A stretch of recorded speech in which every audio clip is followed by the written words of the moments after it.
Today I'm showing you how to make homemade pistachio ice cream with only 5 simple ingredients. Get ready for a creamy, nutty, and absolutely delicious dessert that will impress everyone. To get started, add 1 cup of pistachios, unsalted and shelled, to a blender. Now we're gonna make them into a fine paste. This is gonna give our ice cream that rich pistachio flavor throughout.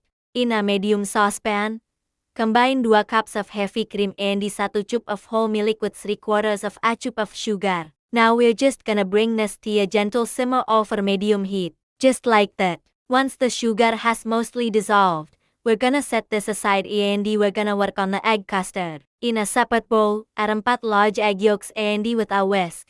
We're gonna mix them up. Now add the remaining 1/4 cup of sugar and with the whisk.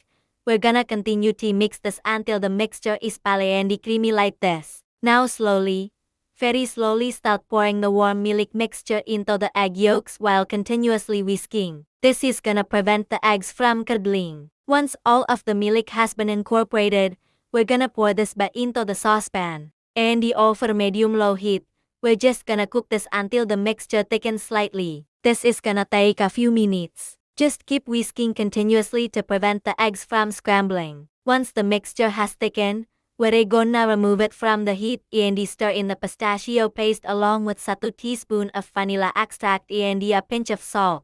Give this a stir and now we're gonna let this cool completely. To speed up the process, you can place the saucepan in a larger bowl filled with ice water. Once the mixture is cool, we're gonna cover it and refrigerate for at least 4 hours or overnight. And there you have it. Look at this beautiful green color. It's so refreshing and so freaking good. To serve, add a scoop to a bowl or cone and if you like, you can add some chopped pistachios for that extra crunch and flavor. Alright, my friends, if you enjoyed this recipe, hit the like button, subscribe for more delicious desserts and let me know in the comments what flavor you should make next. I can't wait to see you in the next video. Until then, take care. Bye.